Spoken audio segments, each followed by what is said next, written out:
To continue the Monty Python theme, some call me Tim. I've worked with Lorraine across many endeavors and many years, but I gotta say this is the coolest one yet. I'm an industry analyst, and as an analyst, I've spent my career thinking about the implications of decisions and how they're made. And in my case, it's in the context of corporate strategy, specifically telecom provider and supplier corporate strategy. But I spent most of my life thinking about how decisions ripple out in all directions. From the time I was a kid, reading Time magazine, possibly way before my time, I kept saying, how the hell did we get here when it was so obvious that we all wanted to get there? And if you look at the link, the multiple links that lead back to those decisions, it becomes clear that what we end up with is the success of agreements, right? Enough people agreed that this was the desired outcome that the decisions they made led to that outcome, or so they thought.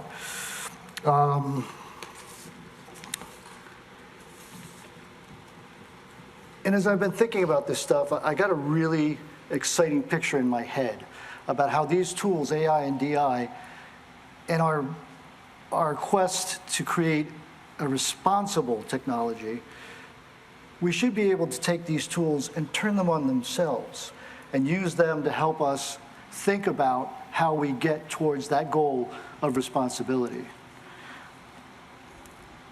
But I also think that the conversation has to be not multifaceted, omnifaceted. It has to involve as many people from as many different backgrounds as possible.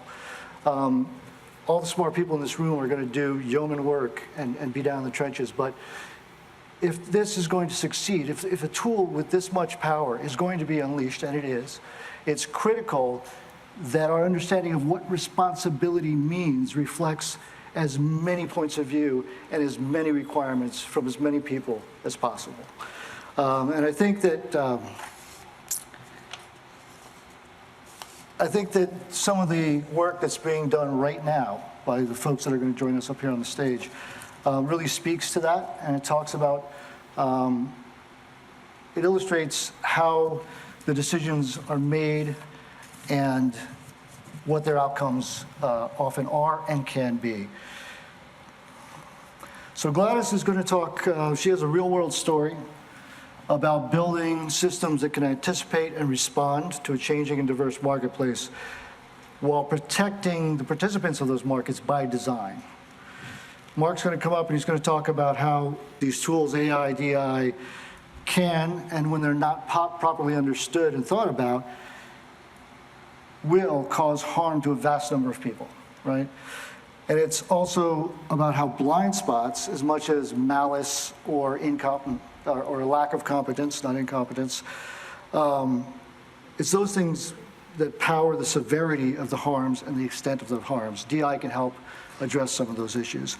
And finally, Kamesh will trace a journey that will help enterprises work towards a persistently responsible AI, DI future for themselves and for their stakeholders. So I'm going to ask you guys to come on up, and then we'll take questions at the end. Thank you. Yeah, you guys might as well. I don't see why not. Yeah. Let's make a group decision. Should we have all three of them on stage simultaneously? Absolutely.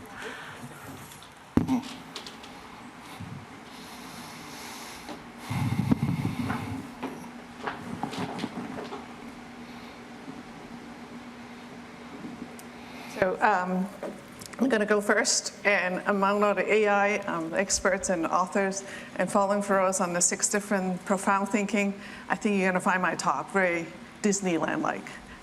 I'm going to talk to you about data, but a lot less profound, but more real-life use cases of how we actually make use of location data.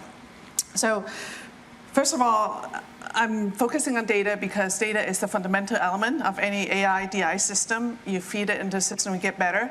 And obviously the quality of the data influences the outcome. The more data, the better data, the system gets better. And today my focus is on mobile data. and what does it mean to be responsible user or application of mobile data. So the first is collection. A lot has been said and talked about in data privacy, regulations, and all that.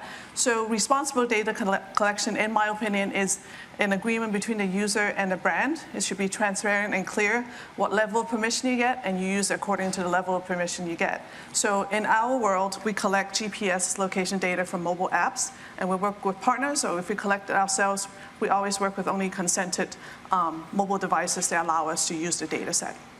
And once you have that collected, being responsible to our customers is important too. That's another aspect of being responsible and using the data, is that not all location data is equal. We have to make sure the data is of high quality and not fraudulent. So we actually spend a lot of our processing into making sure we filter out inaccurate data, fraudulent data, to make sure the data set is good before we use it to answer any business questions. So in my mind, there's to be responsible with the customers and be responsible with the user who provided the data. And, oops. So what am I talking about? What are we using mobile data for, really? What business questions can we answer? So a picture says 1,000 words. So I'm going to show you this particular picture where you can see there's a Best Buy in the blue dot that before, 5-10 years ago, you would never be able to tell really where customers really come from or where they go an hour before and after visiting your store. It's really a guess, or you can hire a person to survey people come in and go out of your store. But it's highly inaccurate. It's very difficult to scale. And e-commerce have the luxury of actually being able to track every single action you take. So what keyword leads you to a certain website, what product you browse before you actually end up buying, it's all tracked. And sadly, brick-and-mortar stores don't have those type of data. And so my way of doing good is let's help them out a little bit. Let's provide some data to help them understand where customers are going in and coming out. So this is not possible in the last 10 years until mobile has really taken off, and all of us carry our mobile device in our pocket everywhere we go. So we're actually leaving a lot of data around in a way that it's never happened before. And with the processing power that we have today, we actually can really make sense out of it and make it into usable data that can help business understand a lot more and answer some of the questions that they have had for many years since business has started, but never had the opportunity to really use any reliable way to answer them. So I'm going to walk you some of the real life examples and how we actually help our customers in using the data to answer their questions. So this particular example is looking at for a brand that has multiple locations, thousands of locations in the US, in malls, but their product is sold by their own specialty stores, but also distributed through other stores, and it could be in the same mall. So where they know a lot about their own stores, they really don't know the distributor, how traffic has been and how people go to their locations or not. So this study is to help them understand how their stores are doing and how the distributors are doing maybe within the same mall. So we study about 200 malls across the US, and this is one example. So this is actually a mall in Southern California. That's where I'm from. That's where I live. And it's an outlet mall that has about up to maybe close to 100 different stores. So if you can imagine, if you use a human, it's impossible to get this type of data. So we define each store clearly as a boundary. And then you look back at 3 years. How does each store grow in the foot traffic that they get? And look across, are there any, we all know retail has been suffering. But are there winners in the mall? Are there losers in the mall? How do you look at each store and who's doing well, who's not? So I'm not asking you to look at that. It's impossible to look at, even to just eyeball it. But what we did is to help partition the mall into different sections and really understand in the past 3 years what stores is getting a lot of foot traffic, what store is not. And you can clearly see the green ones are kind of aligned on the same place in the mall. There must be some factors in that, or maybe that's just a strip where all the kind of younger sports stores are located, and it's the top winners are sports stores and sort of geared towards younger crowd stores. And the losers are the sort of higher end brand name stores that maybe that outlet is just not getting a lot of those clientele. So this helps inform retail businesses, like if I want to go into this mall, I would ask for that strip. And if I were to go in that store, I would know how likely it is to succeed based on the data that I've seen from others. So it helps inform a lot of things that you can't really see before mobile data is so widely available. Another example I want to show you is how we can use all these data that we have is not looking at Joe, Mary, or Jane, how they actually use their phone. It's really using anonymous mobile data in aggregate to look at trends and to see if there's anything that you can understand from the trends of the groups of data that we analyze. So this one is to look at an existing store compared to a new store that a brand is targeted to open to see what are the costs and effects that could have if we open a new store in the same city. So it is a discount store brand. There are two locations. The green one is the existing store, and the orange one is the new location that they're planning to open. And so would it cannibalize? Would it be the same customers they're fighting with each other, or would it expand the market that they're in? So what we do is we look at store devices that we see in those stores and look at where they come from. Do they work in the area? Do they live in the area? And to come up with what we call the trade area. Every retail business wants to know their trade area. And historically, it's been a little bit of a guess whether people drive 12 minutes here or to look at a circle of distances. So this is really precise in understanding, well, the existing stores draw from this area, where the new store would draw from the same area, but actually expand to a much larger scale. So it does grab you new customers. So it is the decision that we don't make, but we enable the business owners to be able to make this decision by providing the data. And imagine you could have this on your competitors. You don't need a spy, you don't need to put anyone in a store, but you can, by mobile data, understand this is two competitive mobile wireless store, AT&T and Verizon. You can see the drawer area of two stores located not too far apart, where they draw their customers. There's a clear overlap in the middle. It might help inform their marketing efforts, whether they want to try to convince people that could go to either store to lean towards one or the other. So prior to having mobile data available in such scale, these decisions are just really difficult to make. But now you have it, and you have it in your hands that brands can actually make more informed decisions based on that. So what other things do we use it for? We actually did this as a real test as a national coffee chain that, as you can see, already have a lot of stores in Los Angeles. But we look at 8 a.m. in the morning. Are there opportunities where there are a lot of coffee drinkers at that time, but no stores yet? So that's an opportunity area that just using mobile density data where people are around that time can help inform such decisions. So we do a lot of that, again, using just anonymous device data to do that. What we call retail heartbeat is just look at foot traffic week over week. It could be your stores, it could be your competitor store, just monitoring that. Maybe you ran a huge marketing campaign, you want to know one store versus the other, how it draws from your competitors. Those are things that are made possible now. We also look at understanding your customers more, comparing my brand to another competitive brand and see what other stores do my customers like to go to that another brand is not, to help define a better profile of your customers, to understand, for instance, Nordstrom shoppers actually likes to go to coffee shops more than Macy's shoppers. Who would have known that? But data shows you that. And we can do that for a lot of other types of brands in comparison to just show what pops for your brand that doesn't for others. And we do a lot of those across the board. We do it for helping cities to make smarter travels too. It's just smarter design of cities where there's crowded, where you want to put in more traffic, help or transportation and all that. So many, many decisions can be made today because of available such data. And that's what we do. And thank you.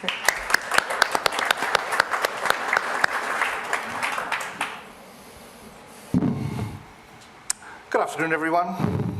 My name is Zangari, and I'm one of the co-founders of Quantellia with Lorian, who you've already met. A lot of what we do in Quantellia is use technologies like AI and DI to build systems to help a wide variety of organizations help manage risk. And since we're talking about how to use these technologies responsibly and what that means, I thought approaching the question from the question of risk might be a good way to look at it. and thinking about it, in particular, how I think DI, decision intelligence, can actually help remove some of the risks I see in AI. And as we go through the presentation, I hope that'll become clearer, and it'll bring out some things I think that is a slightly different way of thinking about these things from a lot of what we hear in the press and so on. So let me start with a claim, a belief. I believe that communities that create powerful technologies have a duty of care to the users of that technology. The old adage of the scientist who says, hey, this is, I just create the stuff, it's up to other people to figure out how to use it. I don't believe that's tenable, primarily for the reason that, as we talked about previously, a number of other speakers have said, this technology is very complex and it's not reasonable for people who are not well versed in the technology necessarily to understand it. A lot of this has already been taken care of. There's a lot of discussion about governance of AI technologies. There's a lot of discussion about protection from malicious and negligent actors. We're all very involved right now in, trying to stop fake news from destroying democracy and all of that sort of thing. But I think there's a deeper risk that's more insidious and probably has potential to do greater harm because it's harder to detect. But when it happens, it's explosive. And that's the risk of, that's mitigated by developing a level of competency and understanding that ensures the safety and assets and lives entrusted to the technology. Which means if we're going to use AI systems to put the core elements of our life in their hands, we'd better know what we're doing. And I'll talk more about that in a minute.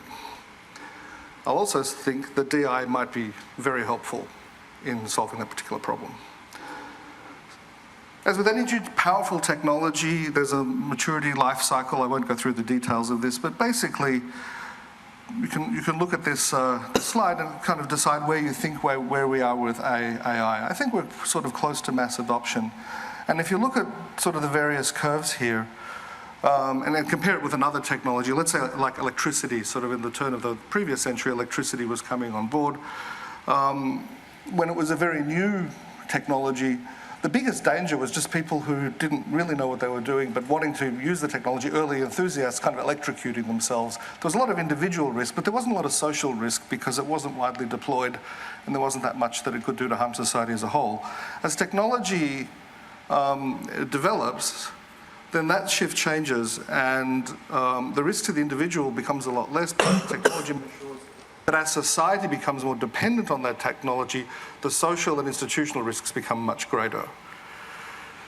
Case in point, I love this story. When radioactivity was first invented, the early inventors came up with this parlor game that they called Find the Pendant. And it was very fashionable for a while. So what you'd basically do is hide a little radioactive pendant in a room somewhere. And the aim of the game was to find it. Well, it turned out the best way to find it was close your eyes, and the scintillation of the radioactive particles on your eyes would show you where it was, even if it was inside a cupboard or a bookcase or something like that. So here were these people with this very powerful new technology they fundamentally did not understand, using it in a way that was kind of fun and cute. But, this symbol hadn't been invented at that stage, and most of the people who played that game died of cancer within a year or so of exposure. And I don't want to be bleak or overly dramatic about that, but we have a lot at stake here with these systems. Earlier this year, a company called Carillion in the UK collapsed. It wasn't because of malice, it wasn't because there were, Russian bots convincing people to withdraw money or anything like that. There were smart people building the best AI models that they could. They just didn't see a lot of stuff coming. And as a result, a couple of billion pounds at least was wiped out of the UK economy. Lots of innocent bystanders got wiped out. It was a catastrophe. And the more we entrust these systems with making decisions about how finances, operational systems, manufacturing systems and so on are controlled, the more we'd better make sure we don't fall prey to this kind of thing. And I think decision intelligence, and I'll talk a bit about what I think that means, might be a way which, when combined with AI, gives us a better way of managing these kinds of risks and gives us a little bit more early warning, potentially, that something might be going wrong. one of the key mindsets that I think needs to change, and it was mentioned, I think, by Somik with the turkey, was that I think there's a lot of focus right now on data. You hear lots of people talking about data. I can do this with data, I can do that with data. Gladys showed us a lot of things that you can do with data. And so Mick made the really good point that that's fine up to a point, but as soon as you're trying to predict how a system will behave, you need to understand the limits that looking only at a finite data set naturally imposes on that prediction. And I think decision intelligence gives us a way to better understand that, articulate it, and then find a way to improve that. So to make decisions today, what most people do is, they look at some data sets, they think about it for a while, and they make a decision. What that completely ignores is that the underlying system will behave in certain ways that may not be captured in the data. And when that happens, that's when you have your surprise Christmas turkey or surprise Thanksgiving turkey event. So let's look at a particular example. You might wonder, what's the riskiest business in the world? Well, by some measurements, it's actually fishing. The reason being that per capita, more fishermen die doing their job than just about apparently any other industry there is.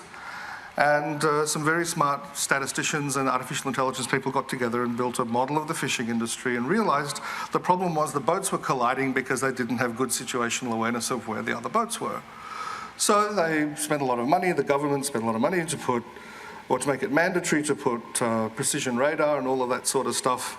And for a while, that was great. The boats knew where the boats were, so they didn't collide with each other. But then the fishermen realized, wait a minute, if I want to know where the fish are, I just look at where all the other boats are. And then they realized, wait a minute, if I go there and leave my radar on, all the other boats will know that I'm there, I'll lose my competitive advantage. So I'm turning the radar off, because now it's letting people know where I am.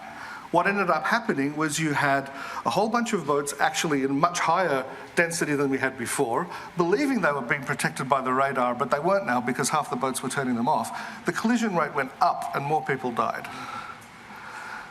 So it's one of those situations, that the data gave you a perfectly rational conclusion, but by not understanding how the system behaved, by not understanding how the system would change when this measure was put in place, they took a bad situation and ended up making it worse. And I think that's the kind of danger I'm talking about. So what went wrong was we said, well, data analysis, including AI, no AI system is really smart enough to tell you how the system will behave once it's changed in such a way that the data that you train the system on is no longer representative of that system. But we're smart, we're humans, we know how these systems work because we understand causal interactions, we know causal dynamics and those sorts of things. So had they augmented the AI model with a decision intelligence model of how fishermen think, for example, there is a chance, it's not guaranteed, but there is a chance at least that someone would have gamed out a scenario where, wait a minute, this could actually make things worse, we could have a problem here. On a broader point, some of the work we do helps companies figure this sort of thing out. Moving back to the banking scenario, what the issue that they fundamentally faced was their data told them that everything was fine. What they didn't realize was that they had a number of risk factors, each of which was relatively unlikely, and they did their probability analysis and figured out, well, if you've got a whole bunch of things that has to happen, all of which are unlikely, then I'm pretty safe, because what's the likelihood that 10 unlikely things are all going to happen at once? What they didn't understand was that there was a causal topology under that, and these things weren't actually independent events. They were like a series of dominoes laid up one after the other. So the probability of something going wrong wasn't what's the probability of every domino falling by itself. It was what's the probability of tipping the first domino, because that's going to set the rest of them in motion. And they didn't fundamentally understand that, and AI will not give you that. No data analysis will give you that. That's what decision intelligence gives you, the understanding of how these systems behave, so that when you look at the data, you can understand its limits and you can understand the circumstances under which your models may not work the way you expect. So we do some of this work at Quantellia. What's kind of interesting about that particular example is, going back to where we started, the Carillion example, where you had a company that failed. Had the bank done something very, very simple and just said, let me look at the transactions between the customers of this company and the company itself. When customers stop paying their bills, when a company stops paying its suppliers, that's probably an indication that things are in trouble. And that information was there in their transactional system, but no one had thought to build a model that said, hey, there's a fundamental causal relationship between the health of a company and its transactions. If you build the model, it shows up bright red, yeah, this company's in trouble. And what's kind of cool about this is it's bringing DI and AI together. DI gives us the causal structure that we're looking for, then we throw an AI system at it to say, now go discover all these causal links, and then that gives us the overall structure. And that's a nice visualization. It's actually a bit more complicated than that, but it gives you a nice picture of what's going on. So that's my take on it. Thank you very much, everybody. There's a few other things that I think might have been helped by decision intelligence, but I won't talk about those too much now. And thank you for your time.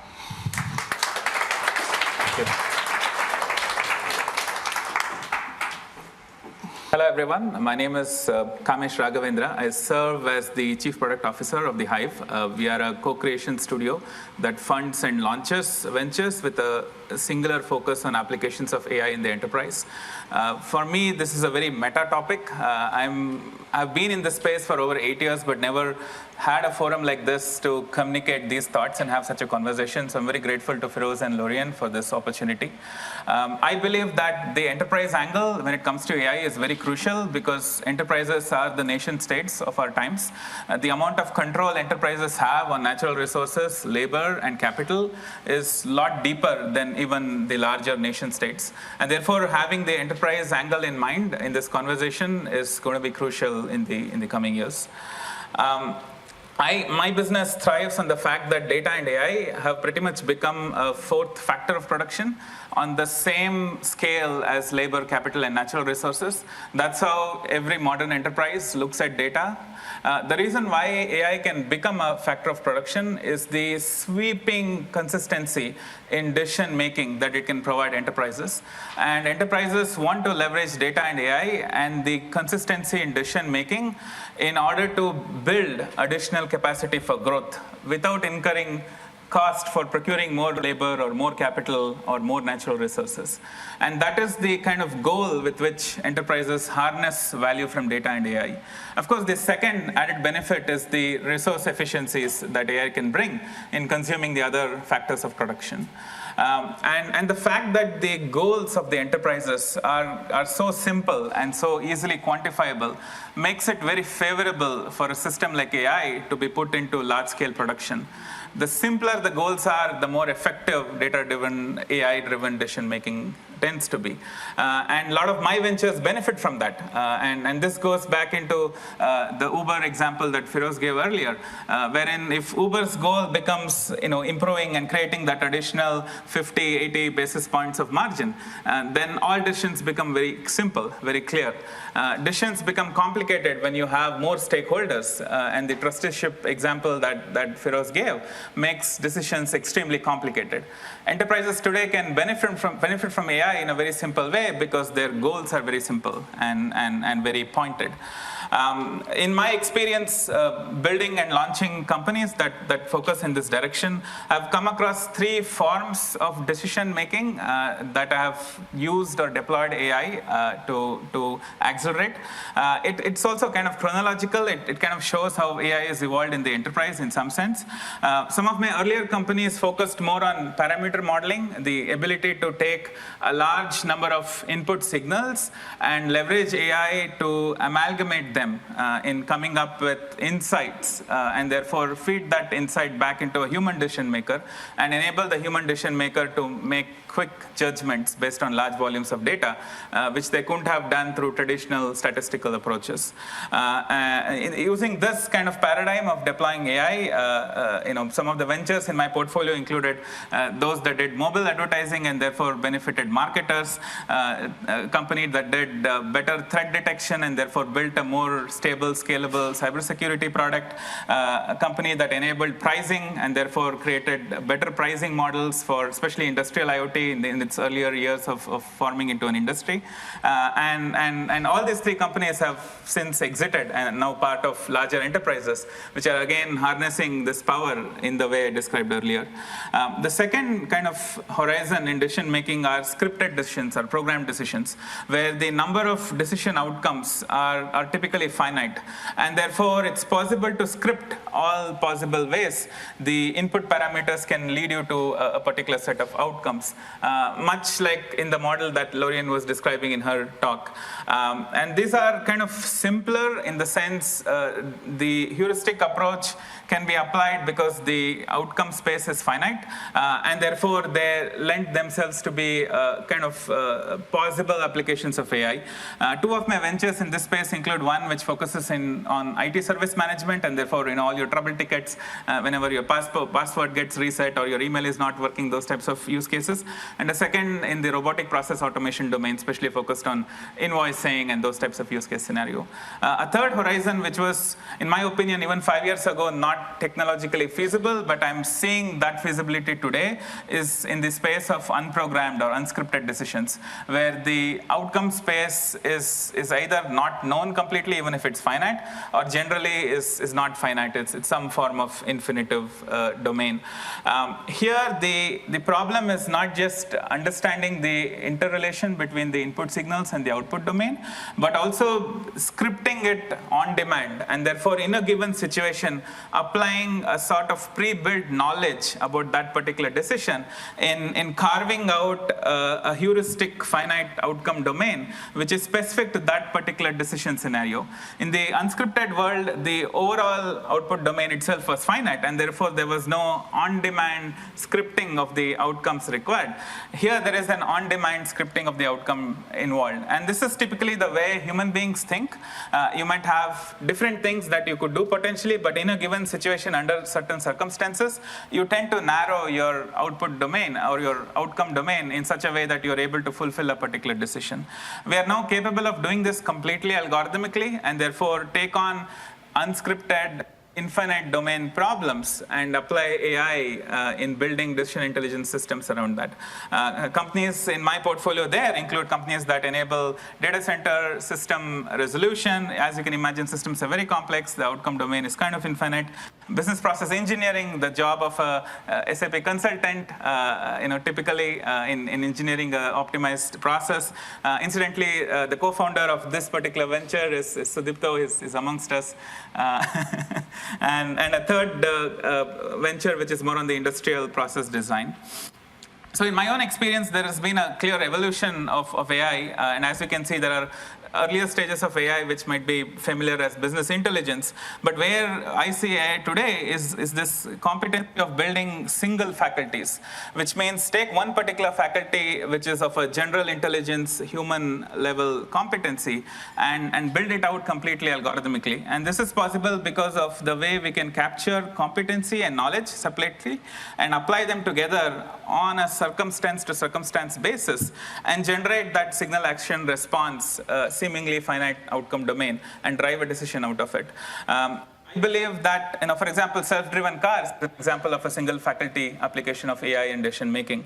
I believe that we are at least a decade away from building multi-faculty systems that kind of behave under the full kind of cognitive capacity of a real human being, but the single faculty systems are already out there, and some of my ventures are working on that.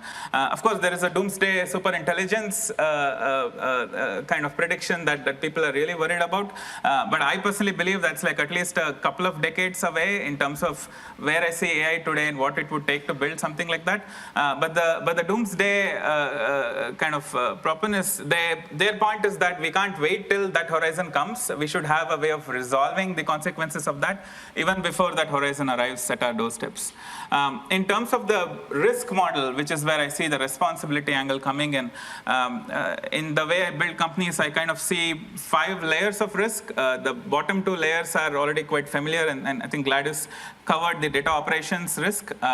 There is obviously this black box problem that you must have all heard about, where the way AI systems are built, especially with applications of deep learning, it is extremely difficult to address what factors are being omitted and reason why certain decisions are coming out of a given set of input signals. And the black box problem is a very fundamental risk that is associated especially with deep learning approaches, which leads to this unintended decision decision externalities.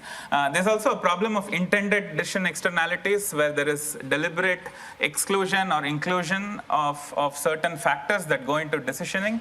And this is either done by the developers for very specific economic outcomes through the application of AI, or done by people who procure this technology from developers like my portfolio companies and deploy it for their definition of the problem. And this is therefore a governance problem because as Firoz was pointing out, the current set of regulatory regimes don't distinguish between algorithms and human beings, and therefore the way algorithms figure and select signals is largely unregulated at the discretion of the users. Of course, there's a futuristic superintelligence problem where the faculties self-evolve and humans are not capable of addressing them. I won't bore you with all the details in this slide, but these are some of the approaches that we have used in our portfolio companies.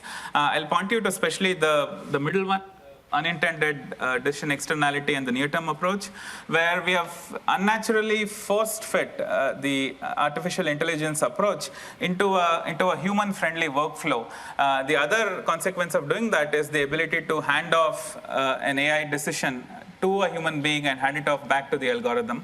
But what it also does is it kind of addresses the black box problem, because we are forcing the algorithm to think like a human being and generate its decision outputs in such steps that human beings can interpret and also intervene. Of course, the longer term way of resolving the black box problem are approaches like pointing and justification explanation. I'd encourage you to Google this if you're not already familiar with this. This is a way of building the justification as a part of the training and the way the algorithms work. Of course, on the intended side, it's still wild, wild west. The way an enterprise leverages data and AI is completely its prerogative. And I personally believe that the IT governance framework, whether it's SOX or GDPR or any of these data regimes, should have clear distinction between human users of data and algorithm users of data, and be able to regulate the way algorithms are using data. I know I'm running out of time, but look forward to this conversation and hearing more feedback from you guys. Thank you. We're doing something kind of complicated here because we decided to get daring. Cassie Korozakov from Google is going to be joining us remotely. If all goes well, please do whatever you do to cross your fingers or whatever. She'll momentarily appear on these speakers. And we're going to be getting Cassie online while we're doing 5 minutes of Q&A with Tim and these speakers. So we're going to try to all do it at once, and you get to watch a conference team dance. Come on, Tim. You going to do the questions? So actually, I thought let's maximize our time here and let the folks in the audience ask questions. And what I'd suggest is we have a question for each of our panelists. So does anybody have a question for Gladys? No? See anybody? I mean, a very generic question to maybe all three of you. One is, Kamesh, you did mention about how can we have better governance, right? And you said, again, I know you explained this to me before, but I think it's very important for the rest of the audience to understand that while we have GDPR kind of policies, but that's not good enough in the AI world, right? Can you explain that a little bit so that we understand what does that mean? I don't think people have even thought through that. Sure. And maybe for Mark, I mean, do you think DI would have, if DI was there as good as it is today, would have captured some of the unintended consequences of social media? Do you think we would have been able to predict that? Or let's look at a real life scenario and tell me if DI would have been able to do that. Maybe quickly, anybody this is for all the panelists because you guys are the experts. Yeah, absolutely. So the current data regimes are applicable in the context of human actors within the enterprises accessing personally identifiable data or any other external data subject related information. But the difference between a human accessing a piece of data, like a human kind of customer support representative talking to you when your credit card is not working, versus a bot or an algorithm accessing your data, and the scale at which an algorithm can harness value from your data, and the volume of amplification a wrong or unintended open-ended interpretation can bring from an algorithm is way higher than what a human actor can do. Also, some of these regimes involve sampling in terms of how you audit the enforcement of these regimes. And the sampling ratios, again, assume human consumption of the data within the enterprises. For having statistical satisfaction that algorithms are not misusing your data, the sampling proportions have to be an order of magnitude higher than what is prescribed today by these regimes. And because of these two reasons, I personally don't believe these regimes do a good enough job in regulating in the way algorithms in enterprises use customer or other external data sources. Yeah, so it's a really good question. Is there any way that we could have potentially foreseen and mitigated some of the effects of social media that have been less than favorable? I think the answer is maybe, but it requires a discipline that probably hasn't fully formed yet, and that is the ability to build, robust causal models of complex systems and then simulate them in very powerful computing environments that let you run through a lot of scenarios. Arguably, I'll posit this, I don't know if it's true or not, but I'll posit that if you're able to build the right sort of, perhaps automaton model or agent-based model of what a social network would look like, and build the right sort of goals into the actors, you'd find pretty quickly, I think, that, yeah, there are certain clusters where malicious actors tend to do very well, and that kind of propagation could continue.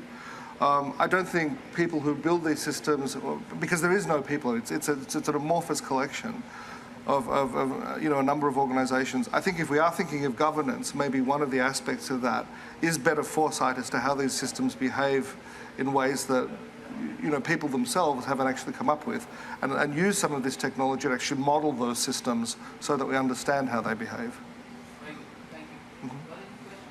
One more question from Jonathan, then we're going to try our AV adventure here. Yes. Mike. I have a question about data. So in the case of the turkey just needed more data. If the turkey had a few more months of data and there had been a historical record, the turkey would have known that its number was up in day 1,000, right? And so really, doesn't this come back when we're starting to make the distinction between AI and even in the case of the fishermen, it's a question of getting additional data. Right? Yeah, but there's a key. Sorry, can I take this one? There's a key point. The turkey needs data from a future it will never see, because to see that data, to get that data, the turkey's got to be killed. So the problem is historical data. The turkey needed to know that it had generations. He's got access to that. Think of the first generation of Thanksgiving turkeys. Essentially, you're right. If you've got access to those sort of outlier events, then sure, you can incorporate them in your models, but a lot of the time you don't. So the bank example I used, there was just nothing like that in history they could have got from their data to sort of foresee that this was going to happen. So what we can do that data can't do is we understand the causal dynamics underlying the systems. So we can put scenarios through that we don't have actual measured data for, but we can create what-if data and therefore understand how the system will behave in the areas where we don't have data. The other assumption too, a lot of this discipline is based on the assumption that the data sets are very dense. A lot of data sets are extremely sparse and there isn't much data available. So even without the problem of the unforeseeable future, sometimes you have the situation you've got to run simulated data just because you don't have enough data measured from the real world because it's so hard to get or the events are so rare. So it's the problem of rare events and how do you use those to actually train statistical and machine learning models. Thank our panel. Sorry, Jonathan, we've got a tight AV thing. Ask it later, though. Please thank our panel. Thank you.